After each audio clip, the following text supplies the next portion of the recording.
If someone in your family recently passed away and left behind a home, first, I'm truly sorry for your loss. And second, there's something really important you need to understand right away.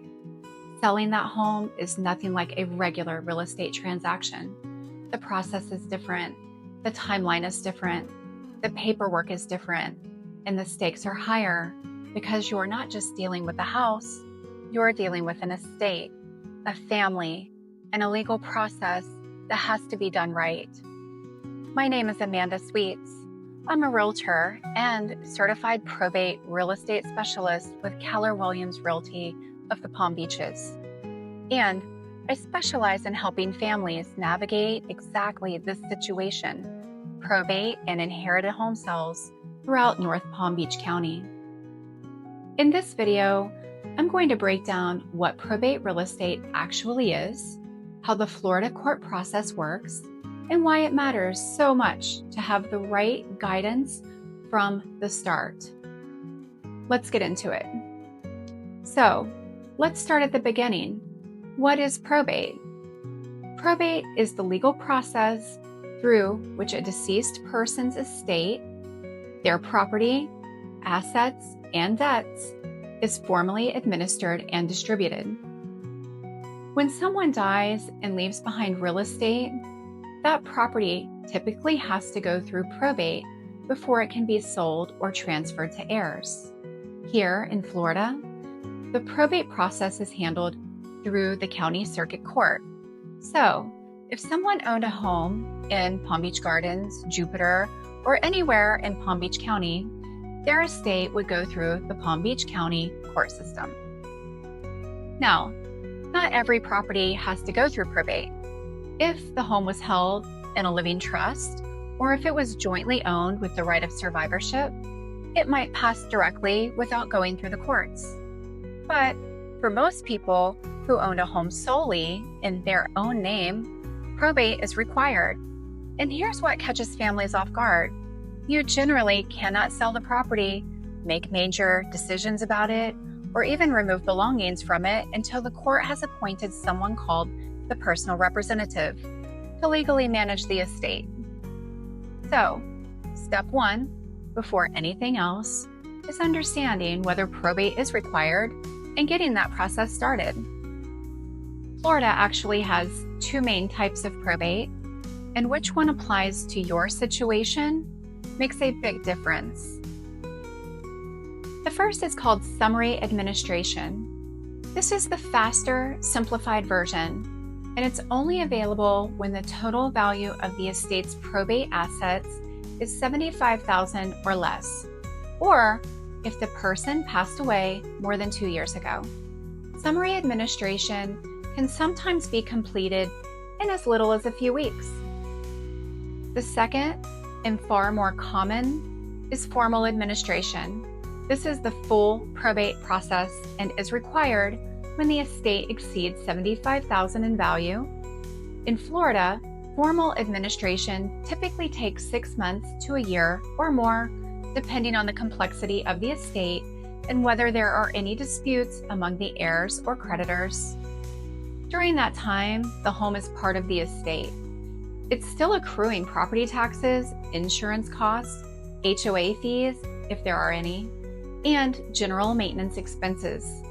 The clock is ticking financially from day one, which is why it pays to start planning early, even while the legal process is still unfolding. I'll actually do a separate video on carrying costs and how to manage them, so make sure that you subscribe so that you don't miss that one. Now, one of the most important figures in a Florida probate is the personal representative, sometimes called an executor in other states. The personal representative is the person appointed by the court to manage and settle the estate. This could be someone named in the will, or if there's no will, the court will appoint someone, usually a close family member. The personal representative has real legal authority and real legal responsibility. They're the one who can authorize the sale of a probate property. They're the one who signs the listing agreement reviews offers, and ultimately closes the transaction on behalf of the estate. As a probate real estate specialist, one of the most important things I do is work closely with the personal representative and their attorney to make sure every step of the real estate transaction aligns with what the court requires. And that brings me to why this is so different from a regular sale.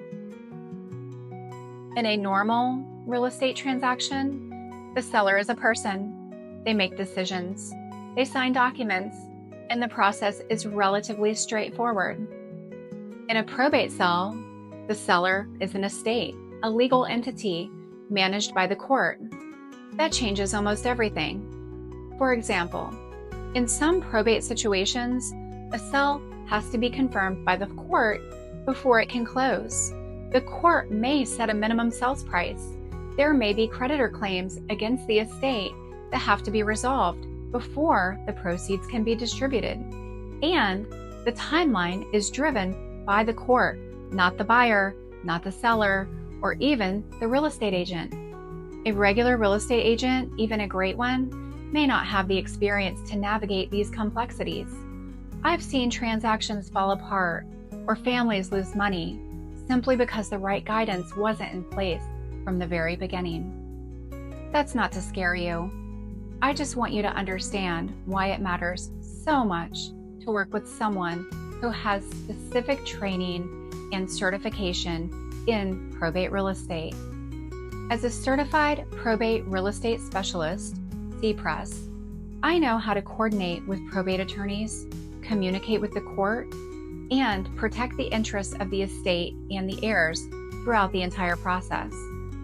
If you're in the middle of this right now, or you think you might be heading into it soon, I want you to know that you don't have to figure it out alone. This is exactly what I do, and I work with families through every step of the process with honesty, compassion, and experience. I've put together a free inherited home checklist that walks you through what needs to happen, in what order, and what to watch out for. It's a great starting point, whether you're just learning about this or already in the middle of the probate process. To get it, just comment the word guide below, and I'll personally make sure it gets to you.